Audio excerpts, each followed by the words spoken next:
हम लोग बात कर रहे थे कि कैफ में फेलियर की क्या वजूहात हैं और इनको डिस्कस करते हुए मैं थोड़ा जज्बाती हो गया क्योंकि मुझे पता है कि ये वो चीज़ें हैं जो शायद आपने जो है ना वो पहली दफ़ा नहीं सुनी और ऐसे नहीं है कि जो आपने फ्यूचर में भी कभी नहीं सुनी। लेकिन जो बड़ा प्रॉब्लम है वो ये है कि आप इन चीज़ों को सुनने के बाद उनको जो है ना वो उसके ऊपर इतना फ़ोकस नहीं करते हैं। आप उनको कहते हैं कि अच्छा सर तो पता नहीं किन बच्चों की बात कर रहे हैं। मैं तो वो बच्चा ही नहीं हूँ जो फ़ेल होता है और मैंने तो आज तक अपनी ज़िंदगी में कभी फेलियर नहीं देखा। तो यकीन जानें अब स्टैटिस्टिकली भी अगर हम देखें तो गैप 1, 2, 3 में अपीयर होने वाले जो बच्चे हैं उनमें से 50% के करीब बच्चे ऐसे होते हैं जिन्होंने शायद ज़िंदगी में पहली दफ़ा जिन्होंने ज़िंदगी में पहले कभी फेलियर नहीं देखा, जो बहुत ईज़िली जो है ना वो अपने पेपर पास कर आए हैं और तकरीबन जो है ना वो उन्होंने ये वो इ इतनी तादाद क्योंकि क्यूएम में भी पास होने वाले बच्चों की होती है, तो एनालिटिकली मैं कह सकता हूँ कि ये वो लोग हैं, जो कि ज़िंदगी में कभी फेल नहीं हुए, जो एएफसी में भी फेल नहीं हुए। तो यहाँ पे आके जो है ना जब इनको रिज़ल्ट गंदा लगता है ना, तो फिर उस वक़्त इनको समझ नहीं आती कि करें क्या? इनको जग सूना-सूना सा लगता है और मतलब वो पूरा फ़तेह अली खां वाला गाना गाना शुरू कर देते हैं। इनको कोई अपना-अपना नहीं लगता। प्रॉब्लम ये है कि जब इनको बताया जा रहा होता है, ये उस वक़्त सुनते नहीं हैं। हमारे एक टीचर हैं, उनसे कहा गया कि सर पास होने के लिए क्या करें? तो उन्होंने ये कहा कि जी आप एक काम करें और वो ये है कि आपको जो कोई भी जो है ना, जो आपका टीचर आपको मशवरा देता है, आप उस मशवरे के ऊपर अमल करें। ठीक है? क्योंकि आप टीचर से मशवरा ले लेते हैं लेकिन अमल-वमल कोई नहीं करते। जैसे हम लोग बात कर रहे हैं कि क्या-क्या इश्यूज़ हैं और उन इश्यूज़ को ठीक कैसे करना चाहिए। हमने पहले ही जो इश्यू डिस्कस किया दैट वाज़ कि आप सेलेक्टिव स्टडी करते हो। सेलेक्टिव स्टडी कभी भी नहीं करनी चाहिए। ये एक ऐसी बीमारी है जिससे जो है ना वो हम लोग जान जो है ना वो नहीं छुड़ा सकते। ये ऐसे ही है जैसे सब लोगों को पता है कि मोटापा एक बुरी बीमारी है और इससे जो है ना वो बहुत ज़्यादा बीमारियाँ फैलती हैं। लेकिन सब मतलब अक्सर लोग जो है ना वो मोटापे की तरफ जो है ना वो माइल हैं या मोटे हो चुके हैं। हम लोग इसके बारे में कुछ कर नहीं रहे, ये जानते बूझते समझते हुए भी कि सेलेक्टिव स्टडी नहीं करनी चाहिए। हम लोग ना सिर्फ़ इसको करते हैं बल्कि इसके ऊपर जो है ना कहते हैं कि यार ये ठीक भी है, कोई बात नहीं यार, उसने भी तो सेलेक्टिव स्टडी की थी, वो पास हो गया था। तो आपने भी तो सिलेक्टिव स्टडी की थी ना, आप भी तो फेल हो गए। या पास होने वालों की तादाद कम होती है सिलेक्टिव स्टडी करके as compare to uh, fail होने वाले लोगों की जिन्होंने सिलेक्टिव स्टडी की थी, तो ये ज़हन में रखें। सिलेबस को अपना प्रॉपर प्लान करें, डेली बेसिस पे पढ़ें, ये बहुत ज़रूरी वर्ड है। ओए होए होए! ये जितना ईज़ी है या जितना नॉर्मल वर्ड है आप लोगों के लिए, ये जितनी आपको छोटी एडवाइस लगती है, ये उतनी ही बड़ी एडवाइस है। आपको लगता है कि कोई भी बंदा जिसको आप पूछेंगे कि पास कैसे करना है, तो आपको कहेगा डेली पढ़ें, तो यार ये तो कोई नई बात नहीं है ना, ये तो मुझे भी पता थी। तो भाई जब पता थी तो इसको अप्लाई कर लो अपनी ज़िंदगी में, क्योंकि हम लोग वाक़ई ही में डेली नहीं पढ़ते हैं और मैंने देखा है कि जो बच्चे डेली पढ़ते हैं टीचर जो है ना बड़ा श्योर होता है उनके बारे में कि यार इस बच्चे ने तो जो है ना इंशाल्लाह पास ही हो जाना है। तो ऐसे में 1 आवर पर subject per day keeps the failure away. ये एक ऐसा सिंपल मंत्रा है जो आप करेंगे तो आप पास हो जाएँगे। देयर इज़ नो डाउट कि आप पास नहीं होंगे। ठीक है जी? इसके अलावा लोग लास्ट मंथ प्रिपरेशन प्लान्स बना के लेके आते हैं। लास्ट मंथ के जो है ना वो कैसे पढ़ना चाहिए, बहुत सारे टीचर्स वीडियोज़ भी देते हैं कि आखिरी महीने में आपको कैसे जो है ना प्रिपरेशन करनी चाहिए। तो जनाब लास्ट मंथ प्रिपरेशन के लिए नहीं होना चाहिए, ये रिविज़न्स के लिए होना चाहिए। ठीक है जी? आप लोग लास्ट मंथ में पढ़ना शुरू कर दें, एक्चुअली आपको लास्ट मंथ में दूसरी या तीसरी दफ़ा पढ़ना शुरू करना चाहिए और वो आपकी ऐसी हो कि आपने जो है ना वो रिवाइज़ करना है, प्रिपेयर नहीं करना। क्योंकि एंड में जाके बच्चों के ऐसे सवाल आ रहे होते हैं जिनसे पता लग रहा होता है कि वो भी टॉपिक की अंडरस्टैंडिंग ही क्रिएट कर रहे हैं। इसके अलावा न्यूमेरिकल एरियाज़ के ऊपर आप बहुत ज़्यादा फ़ोकस करते हैं, अच्छी बात है, करना चाहिए, लेकिन इसका ये मतलब नहीं है कि थ्योरेटिकल सब्जेक्ट्स को, थ्योरेटिकल एरियाज़ को आप इग्नोर कर दें और उनको फॉर ग्रांटेड लें कि जनाब ठीक है, कोई बात नहीं, हो जाएगा पास। हम लोगों ने एक और बात भी की कि आप टेस्ट सेशन में पार्टिसिपेट नहीं करते हैं। उसकी सबसे बड़ी वजह ये है कि आपका जो है ना वो एक एक सेंस ऑफ इनकम्प्लीटनेस रहती है लोगों के माइंड में कि यार अच्छा मैं अभी प्रिपेयर नहीं हूँ, ठीक है? तो मैं तब टेस्ट में पार्टिसिपेट करूँगा जब मैं प्रिपेयर होऊँगा, तो जब इंशाल्लाह मैं प्रिपेयर होके टेस्ट में पार्टिसिपेट करूँगा तो फर्स्ट पोज़ीशन तो जो है ना वो मेरे से कोई छीन ही नहीं सकता। तो भाई अब आप प्रिपेयर नहीं हैं, तो फिर क्या हुआ? आपको टेस्ट लाज़मी तौर पे देना चाहिए क्योंकि टेस्ट में पास होना या फर्स्ट आना ज़रूरी नहीं है। टेस्ट के अंदर जो चीज़ें आपसे पूछी जा रही हैं, जो चीज़ें आपने सीखनी है वो ज़रूरी है। तो जनाब फेलियर एक्सेप्टेबल है लेकिन एब्सेंस जो है ना वो आपके लिए एक्सेप्टेबल नहीं होनी चाहिए, ठीक है जी? खेल के हार जाना एक और बात होती है लेकिन डर के खेल से भाग जाना जो है ये बुज़दिली होती है, ठीक है? जब आप खेलते हैं तो एक ने जीतना होता है, एक ने हारना होता है कि if you wait until you are ready, you will never get started. तो हर एग्ज़ाम में बच्चा जब जाता है तो ये सोचता है कि अच्छा यार 1 हफ्ता और मिल जाता ना, तो कसम से ऐसी प्रिपरेशन हो जानी थी, गोल्ड मेडल ले लेना था, सर्टिफिकेट ऑफ मेरिट ले लेना था अगर 1 हफ्ता और मिल जाता। तो भाई ये आपने जो तैयारी शुरू की थी वो 1 हफ्ता पहले शुरू कर देते, तो फिर आप शायद जो है ना वो आप ये सोच रहे होते। क्योंकि आप चाहे इन्फिनिट टाइम अर्ली स्टार्ट कर लेंगे, आप उस वक़्त भी ये सोचेंगे कि अरे 1 हफ्ता और मिल जाता, 1 दिन और मिल जाता तो हम इसे कर सकते थे। उसके बाद हम लोगों ने बात की कि जी ये एक बहुत बड़ी रीज़न है फेलियर की कि स्टूडेंट जो है ना वो हर तरह के नोट्स इंटरनेट से इकट्ठे करते रहते हैं, पढ़ते रहते हैं, हर किताब पढ़ते रहते हैं।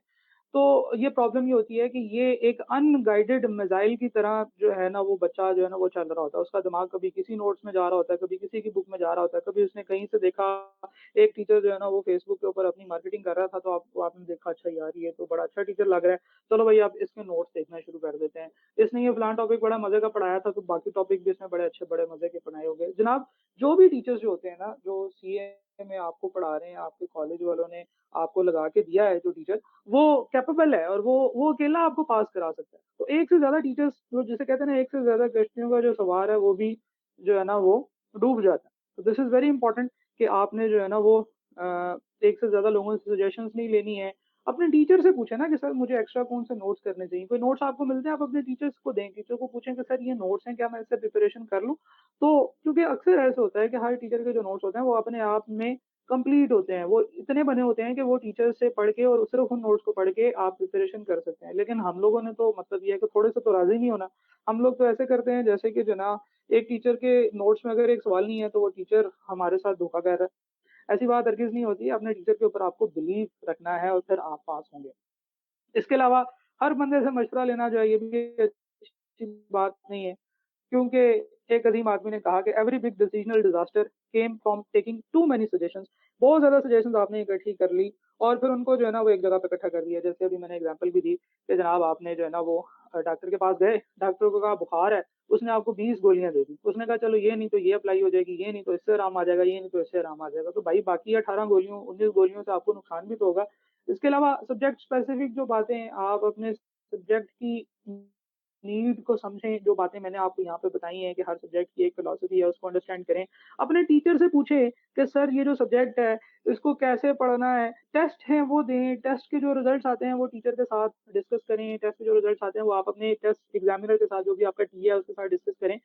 सवाल को समझें कि आपके जो है ना वो मार्क्स उसमें क्यों कम हुए या अगर मार्क्स आपको मिले हैं तो वो इस वजह से मिले हैं कि आपने ये काम अच्छा किया। दोस्तों से पूछें कि यार इस सब्जेक्ट के क्वेश्चंस को किस तरीके से आंसर करना है और आईकैप के जो हर सब्जेक्ट की जो मार्किंग स्कीम आती है उसके ऊपर फोकस करें। आपको पता है कि आईकैप हर अटेम्प्ट के बाद जो भी उसका एग्जाम होता है उसके बाद वो बताता है कि ये जो मार्किंग स्कीम है इसमें एक सवाल के अगर 15 नंबर हैं तो इन 15 नंबर की डिवीजन क्या है, किस बात को करने के कितने नंबर हैं। और जब आप वो उन चीज़ों को देखते हैं समझते हैं तो you will get A clear idea कि आप कैसे अच्छे रिजल्ट ले सकते हैं। एग्जामिनर कमेंट्स को पढ़ें। तो इसी तरीके से जिस तरीके से मार्किंग स्कीम आईकैप हर दफ़ा देता है, उसी तरीके से हर अटेम्प्ट में, हर पेपर के बाद उसके एग्ज़ामिनर कमेंट्स आते हैं। एग्ज़ामिनर कमेंट्स वो कमेंट्स होते हैं, जो एग्ज़ामिनर आपका पेपर चेक करने के बाद एक डॉक्यूमेंट सा बना के अपने तासुरात जो है ना वो लिखता है और वो जो तासुरात होते हैं, वो ऐसे मज़े के होते हैं कि एग्ज़ामिनर बेचारा तकरीबन रोने वाला हुआ होता है और हो सकता है कि शायद वो लिखते हुए रो भी रहा हो क्योंकि आपको पता है कि पेपर के ऊपर शायद अगर आँसू ना गिरे तो पता ही नहीं चलता कि एग्ज़ामिनर बेचारा रो रहा था। तो बात ये है कि वो अपने दिल का जो है ना वो हाल बयान करता है कि बच्चों ने क्या-क्या गलतियाँ की। सवाल हर अटेम्प्ट के, हर क्वेश्चन के एग्ज़ामिनर कमेंट्स जो-जो सब्जेक्ट्स भी आप पढ़ रहे हैं उनके एग्ज़ामिनर कमेंट्स आपके लिए पढ़ना बहुत ज़्यादा ज़रूरी है। So you will get an idea कि एग्ज़ामिनर आपसे क्या चाहता था और आपने उसको क्या दिया। एग्ज़ामिनर मतलब हर चीज़ तो वो खोल-खोल के बयान कर रहा है। उसने आपको क्वेश्चन पेपर दिया, उस क्वेश्चन पेपर के बाद उसने ये भी बता दिया कि इसमें मैंने किस-किस चीज़ के कितने नंबर दिए। उसके बाद उसने ये भी बता दिया कि बच्चों ने क्या गलतियाँ की, मैं बच्चों से क्या चाहता था, बच्चों ने क्या किया और क्या नहीं किया। तो फिर अब आपको और क्या चाहिए इस चीज़ को अंडरस्टैंड करने के लिए? तो जनाब आपने हर सब्जेक्ट की जो है ना उसकी फिलॉसफी को समझना है, उसको पास करने की कोशिश करनी है। जैसे हमने भी 3 एरियाज़ डिफाइन किए। हमने कहा कि पहला एरिया जो है वो बल्की है, दूसरा एरिया स्मार्ट है और तीसरा एरिया जो है ना वो थ्योरेटिकल है। तो इस चीज़ को भी आप ज़हन में रखें कि हर सब्जेक्ट में, हर स्टेज पे उसकी रेलेवेंट अप्रोच उसके ऊपर लगाएँगे तो ही आप उस सब्जेक्ट को जो है ना वो पास कर सकोगे। सिर्फ रटा बेस नहीं होता पेपर, फोकस करें, माइंड मैप्स वगैरह बनाएँ, हर सब्जेक्ट के अपने नोट्स बनाने की कोशिश करें। और इन नोट्स से याद करने की कोशिश करें। तो दिस इज़ वेरी इंपॉर्टेंट कि आप सब्जेक्ट को समझें और इन सब्जेक्ट बेस्ड शॉर्टकमिंग्स को ठीक करने की कोशिश करें। तो मैंने कोशिश की है कि एक ओवरऑल जनरल अंडरस्टैंडिंग आपको दी जाए कि कैफ के अंदर जनरल गलतियाँ बच्चे क्या करते हैं। अब इसमें होगा ये कि जैसे अभी मैं आप लोगों के साथ सामने अनाउंस भी करूँगा कि हर सब्जेक्ट की एक-एक ओरिएंटेशन हम लोग प्लान कर रहे हैं, कैप 1 से लेकर कैप 4 तक। तो हर सब्जेक्ट से रिलेटेड जो फेलियर की रीज़न्स हैं, हर सब्जेक्ट से रिलेटेड जो चीज़ें हैं जो आपने करनी है तो फिर आप इंशाल्लाह ज़्यादा अच्छे तरीके से पास कर सकोगे। ये आपके साथ इन ओरिएंटेशंस में डिस्कस होंगी। जो उस सब्जेक्ट का टीचर है वो आपके साथ डिस्कस करेगा, सब्जेक्ट स्पेसिफिक डिस्कशंस।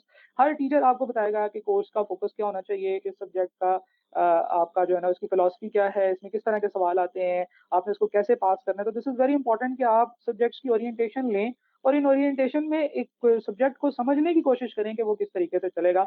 और कैफ 1 से लेकर कैफ 4 तक के तमाम सब्जेक्ट्स की ओरिएंटेशन इंशाल्लाह मंडे से स्टार्ट हो रही हैं। तो ये भी फ्री टू जॉइन है और बिल्कुल इसी तरीके से जैसे ये वाली सेशन चल रहा है, आप बाकी सेशंस भी ले सकते हैं।